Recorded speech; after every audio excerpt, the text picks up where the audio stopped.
SN15 prototype. Remember the last time it was pretty spectacular. It all kind of went off without a hitch until the re-entry, where at the end there was quite an explosive mishap. But we are watching now just the preparation for that launch from the Starship base, Starbase, I should say, in Boca Chica, Texas. And similar to the previous 4 launches that we've had, that will be powered through Ascent by the 3 Raptor engines. We'll be looking for a successful re-entry and landing this time. Let's bring in Bloomberg's Justin Buckman, who's in Dallas. Justin, of course, always very exciting. You know, last month Elon Musk has said that the Starship could be ready for human flight in just 2 years' time. Are they running to that schedule?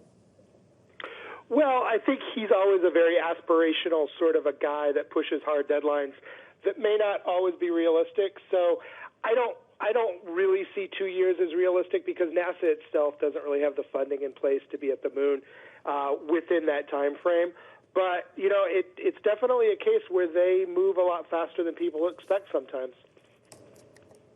Right, Justin, we are actually listening in to Starship SN15 now trying that test flight right now.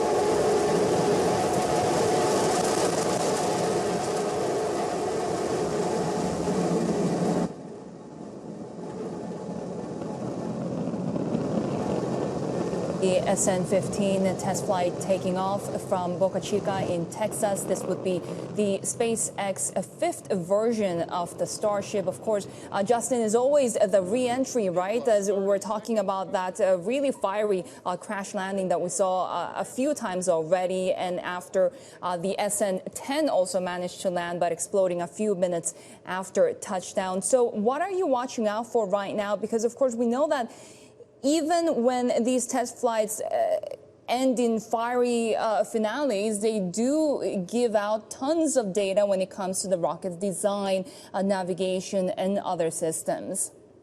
That's right. Yeah. You know, for the layperson, the last 4 attempts have not ended very well at all. But if you're a SpaceX engineer, there is a huge amount of data that you collected and learned from each one of those. So the company would say they were all successes, even though they didn't end very gracefully. This SN15 prototype has what Elon Musk has said are hundreds of improvements over the prior prototypes.